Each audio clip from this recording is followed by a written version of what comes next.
Videos में ये जो आप हाल देख रहे हो, ये हाल चाइना में एवरेज स्कूल्स का है। SBS की रिपोर्ट के अकॉर्डिंग चाइना में स्कूल्स में डेली 2 घंटे केवल फिजिकल एक्टिविटीज के लिए दिए जाते हैं और इनका असर उनको सीधा ओलंपिक मेडल्स में दिखता है। वहीं दूसरी तरफ देखिए, 2 बातों को जरूर याद रखें।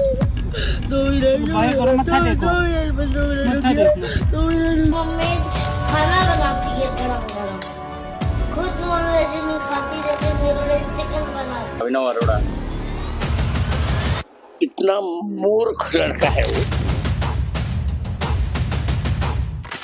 वीडियो में अगर आप सोच रहे हो कि मैं बाकियों की तरह इन बच्चों पर रोस्ट वीडियो बनाऊंगा तो आप बिल्कुल गलत हो। आज मैं आपको एक रियलिटी चेक दिलवाऊंगा कि टाइम के साथ इंडिया में एक नया कल्चर बन रहा है जो कि काफी मशहूर होता जा रहा है लाइक, कमेंट और शेयर के बेस पर। और इस कल्चर का नाम है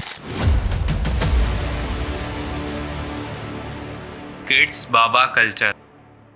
15-15 साल के बालक आजकल कह रहे हैं हम छोड़ के जा रहे हैं, वृंदावन संन्यास लेंगे, ये संसार बड़ी माया है। मैंने कि क्या कहते हैं माया, संसार कहते किसको, पहले बता तो सही। लोटे में पानी नहीं भरोगे तो चढ़ाओगे क्या?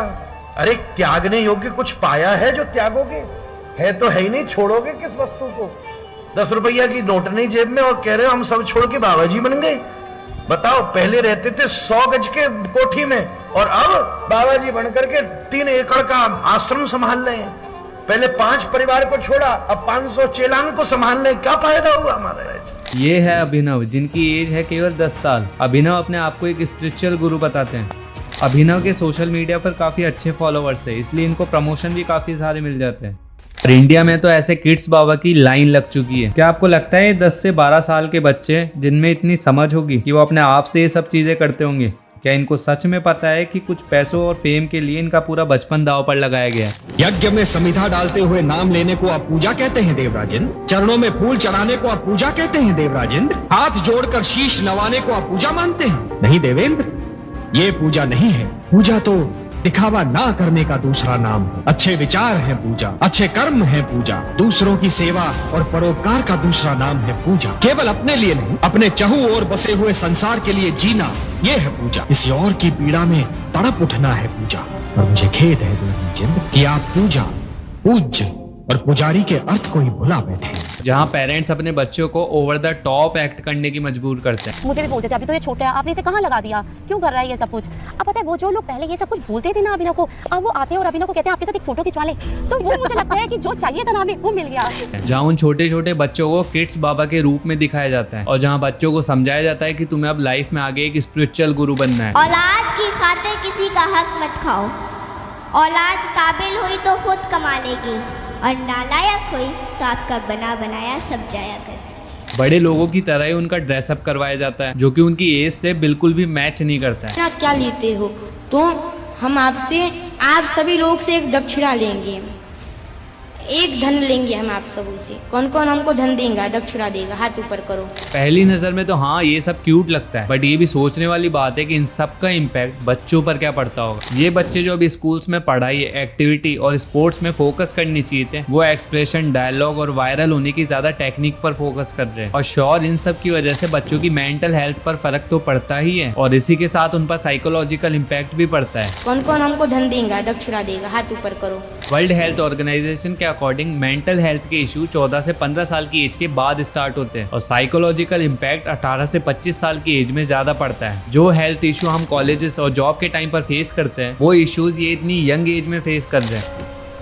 राजा रामचंद्र भगवान की। आप पर नीचे जाओ, इनको करो नीचे, पहले कहो। और ये किड्स बाबा कल्चर का एक और अलार्मिंग एस्पेक्ट है जो हमारी धार्मिक और सामाजिक संस्कृति को डैमेज कर रहा है। जब ऐसे छोटे छोटे बच्चे हमें सोशल मीडिया पर धर्म के बारे में सिखाने लगते हैं तो लोगों के मन में कई तरीके के साइट्स बन जाते हैं और ये चीज डायरेक्टली अफेक्ट करती है हमारे धर्मों को। और अगर आप सोचते हैं कि बच्चों की बातें भी कोई मानता होगा क्या, कौन कौन हमको धन देगा, दक्षिणा देगा? हाथ ऊपर करो। तो आप बिल्कुल गलत हैं। इन इनोसेंट बच्चों को ऐसे कैरेक्टर में फोर्सफुली एक्ट कराना जो कि इनकी उम्र से बहुत ही ज्यादा दूर है। क्रोध, मृत्यु, जीवन, प्रेम, ऐसे टॉपिक पर बात करना जिनका इन्होंने कभी एक्सपीरियंस ही नहीं लिया हो। वहीं कुछ लोग बोलते हैं कि ये काफी अच्छी चीज है, ये हमारे धर्मों को प्रमोट कर रहा है और एक स्पिरिचुअल वे में जा रहा है, तो उनको पहले ये दिखाओ। उत्पन्न होता है, बहुत प्रभावशाली है संस्कृत। तुंगा नदी के पास एक छोटे से गांव मत्तूर में क्यों आए हैं? तो भैया इस गांव की OMG वाली बात यह है कि यहाँ की आम बोलचाल की भाषा संस्कृत है। आप इन सबको इतना नहीं जानते होंगे और आप इनको अज्ञानी ही मानोगे, क्योंकि इन्होंने कभी रील्स नहीं बनाई, ना ही कोई दिखावा किया। धर्म को धर्म की तरह देखा, ना कि उसको पैसे कमाने का जरिया समझा। हमारी संस्कृति और धर्म के बारे में खुद पढ़ते हैं, ना कि सोशल मीडिया पर लोगों को पढ़ाते हैं। अभी के किड्स बाबा लाइफ के उन एस्पेक्ट के बारे में जनता को सिखाते हैं जिनको सीखने में प्रेमानंद जी महाराज को भी सालों लग गए थे। प्रेमानंद जी महाराज बताते हैं कि उन्होंने छोटी सी उम्र में ही अपने घर का त्याग कर दिया था। खाना भी वो भिक्षा लेकर खाते थे और अगर उन्हें नहीं मिलता वो भूखे सो जाते। और प्रेमानंद जी महाराज की दोनों किडनियां खराब हो गई थी। डॉक्टर ने उन्हें बोला था कि 4 से 5 साल और नहीं जी पाएंगे। बट हमारे देश में लोगों को ज्यादातर उन्हें सुनना पसंद है जो उनको एंटरटेन करते हो, जो कि अपनी गली के बाहर भी शायद ही अकेले गए हो और वो आपके और आपके भगवान के बीच एक मीडिएटर बनने की कोशिश कर रहे हैं। यहाँ तक बच्चे ही नहीं, हर चीज का एक धंधा बना दिया गया है। अगर आपको फ्यूचर जानना हो तो वो भी आपको YouTube पर मिल जाएगा। यहाँ पर हम आपको न्यूमरोलॉजी और एस्ट्रोलॉजी के कोर्सेज भी फ्री देते हैं, बस आपको उनका कोई कोर्स खरीदना पड़ेगा। आज की वीडियो में बस इतना ही। वीडियो में आपको क्या अच्छा लगा और क्या नहीं, आपकी राय कमेंट सेक्शन में जरूर बताओ। कौन कौन हमको धन देगा, दक्षिणा देगा, हाथ ऊपर करो। और मिलते हैं नेक्स्ट वीडियो में।